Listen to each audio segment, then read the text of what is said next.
안녕하세요. 경제 전문 채널 은호레터의 은호입니다.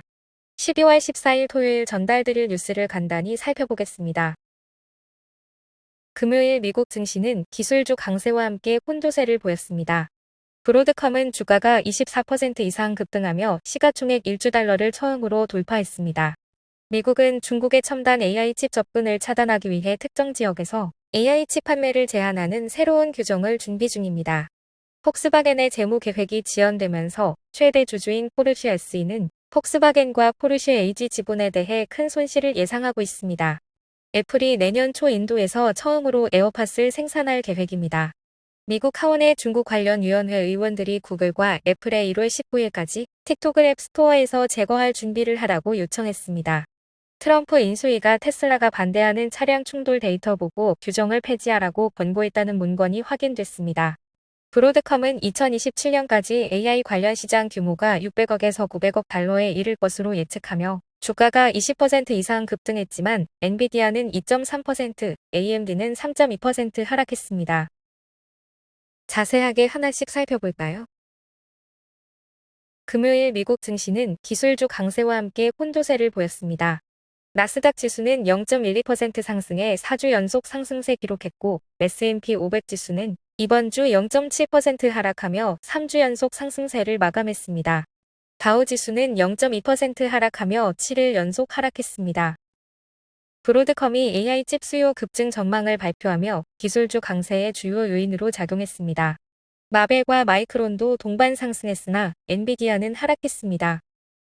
미국 10년 만기 국채 금리는 4.4%로 상승하며 2개월 만에 가장 큰 폭으로 상승했습니다.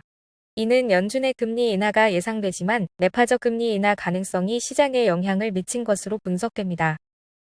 투자자들은 다음 주 연방준비제도 회의에서 25bp 금리 인하를 확신하고 있지만 추가적인 금리 인하에 대해서는 불확실성을 느끼고 있습니다. 이에 따라 기술주와 성장주가 상대적으로 강세를 보이는 반면 가치주와 배당주는 약세를 보였습니다. 브로드컴은 주가가 24% 이상 급등하며 시가총액 1조 달러를 처음으로 돌파했습니다. 이는 브로드컴 역사상 최고의 거래일로 기록됐습니다. 4분기 실적 발표에서 회사는 140억 5천만 달러의 매출을 기록하며 전년 대비 51% 증가했으나 시장 예상치인 140억 9천만 달러에는 약간 못 미쳤습니다.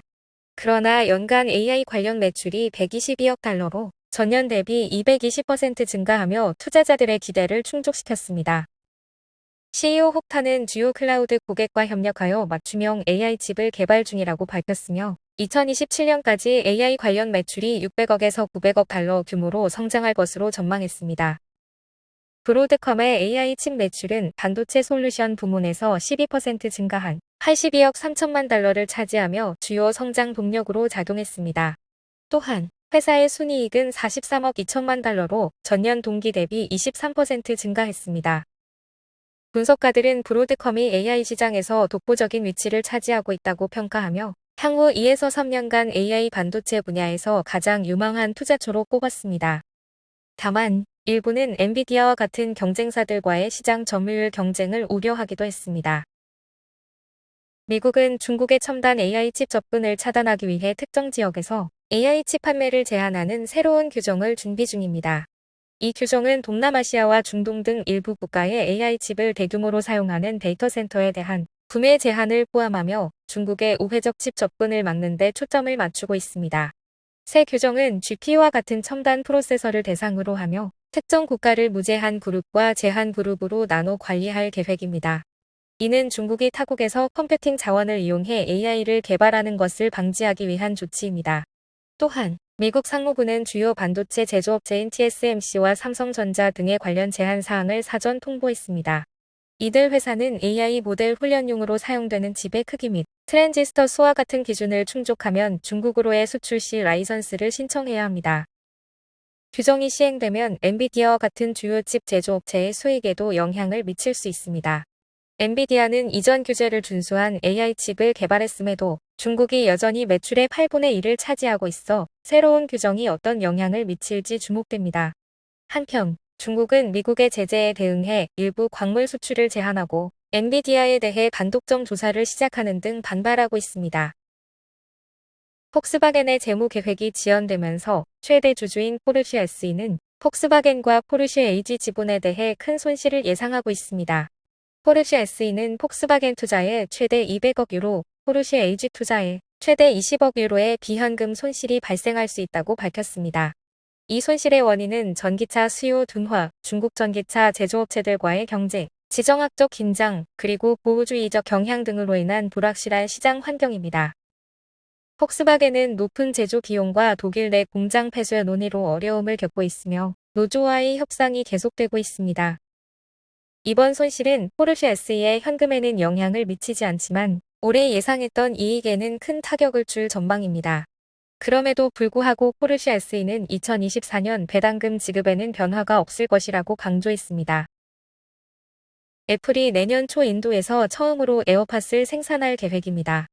애플의 주요 공급업체인 폭스폰의 자회사가 인도 텔랑가나주 하이데라바드 근처 새 공장에서 에어팟 조립을 시작하며 현재 시험 생산 단계에서 내년 1분기부터 본격적으로 생산량을 확대할 예정입니다. 이는 아이폰에 이어 애플의 두 번째 주요 제품이 인도에서 조립되는 사례로 애플이 중국 의존도를 줄이기 위해 제조 네트워크를 다각화하는 노력의 일환입니다. 애플은 인도의 숙련된 노동력, 기술 발전, 모디 총리의 제조업 보조금 정책 덕분에 현지 생산을 빠르게 확대하고 있습니다. 이는 미중 갈등과 도널드 트럼프의 재선 가능성 등으로 인해 중국 의존도를 줄이려는 글로벌 기업들의 전략 변화와도 맞물려 있습니다. 현재 에어팟은 전 세계 무선 스테레오 기기 시장에서 22%의 점유율로 1위를 차지하고 있으며 대부분의 인도 생산 물량은 해외로 수출될 전망입니다. 미국 하원의 중국 관련 위원회 의원들이 구글과 애플에 1월 19일까지 틱톡을 앱스토어에서 제거할 준비를 하라고 요청했습니다. 이는 중국 기업 바이트댄스가 미국 내 틱톡의 매각을 요구한 법이 연방항소법원에서 유지된 데 따른 조치입니다. 법이 시행되면 틱톡은 앱스토어에서 사라지며 기존 사용자는 계속 이용할 수 있지만 지원 서비스 중단으로 결국 플랫폼이 비활성화될 가능성이 큽니다. 틱톡은 법에 따라 앱이 미국 내에서 완전히 사용 불가능해질 것이라고 경고했으며 바이트댄스와 틱톡은 법적 검토를 위해 긴급 중지 요청을 미 연방 대법원에 제출한 상태입니다. 한편 도널드 트럼프 대통령 당선인은 틱톡 금지를 막겠다고 밝혔으나 일부 의원들은 틱톡의 중국 정부 감독 문제를 지적하며 매각을 촉구하고 있습니다. 트럼프 인수위가 테슬라가 반대하는 차량 충돌 데이터 보고 규정을 폐지하라고 권고했다는 문건이 확인됐습니다. 이 규정은 자율주행 및 운전자 지원 기술이 작동 중이던 사고 데이터를 자동차 제조사들이 보고하도록 요구하며 테슬라의 경우 약 1,500건 이상의 충돌 데이터를 보고한 바 있습니다. 테슬라는 이 규정이 자신들을 부당하게 겨냥하고 있다고 주장해왔습니다. 테슬라와 CEO 앨런 머스크는 해당 규정이 자사의 안전성을 과장되게 비춰 소비자에게 잘못된 인식을 줄 수 있다고 우려했습니다. 또한 테슬라는 자사의 데이터 보고 수준이 다른 자동차 제조사들보다 훨씬 상세해 충돌 사고가 많아 보이는 오해를 일으킬 수 있다고 강조했습니다. 미국 도로교통안전국 NHTSA는 이러한 데이터가 자율주행 기술의 안전성을 평가하고 결함을 발견하는 데 필수적이라고 반박하며 해당 규정을 통해 약 2,700건의 사고 데이터를 수집하고 이를 바탕으로 10건의 조사와 9건의 리콜을 진행했다고 밝혔습니다. 규정이 폐지되면 NHTSA는 테슬라의 자율주행 시스템 관련 안전 문제를 효과적으로 조사하기 어려워질 가능성이 큽니다. 머스크는 자율주행 차량의 연방 승인 절차를 도입해 현재의 주별 규정을 통합하자는 입장을 내세웠으며 트럼프 당선 후 새로 설립될 정부 효율성 부서의 공동 책임자로 임명되어 규제 완화를 추진할 계획입니다. 브로드컴은 2027년까지 AI 관련 시장 규모가 600억에서 900억 달러에 이를 것으로 예측하며 주가가 20% 이상 급등했지만 엔비디아는 2.3%, AMD는 3.2% 하락했습니다. 분석가들은 브로드컴이 제작하는 애플리케이션 전용 직접 회로가 비용이 높은 GPU를 대체하며 시장 점유율을 확대할 가능성을 언급했습니다. 특히 메타와 구글 같은 대형 기술 기업들이 생성형 AI 워크로드를 위해 ASIC을 더 선호할 가능성이 제기됐습니다. 이는 엔비디아와 AMD의 GPU가 여전히 훈련용으로는 강세를 보이지만 ASIC이 점차 더 많은 점유율을 차지할 수 있다는 점을 시사했습니다. 한편 ASIC 관련 기업인 마벨은 10% 가까이 상승하며 투자자들의 기대를 반영했습니다. 네트워킹 분야에서도 브로드컴의 긍정적 전망이 반영되며 마리스타 네트워크스는 약 3.8% 상승했습니다. 오늘 전달해드릴 뉴스는 여기까지입니다.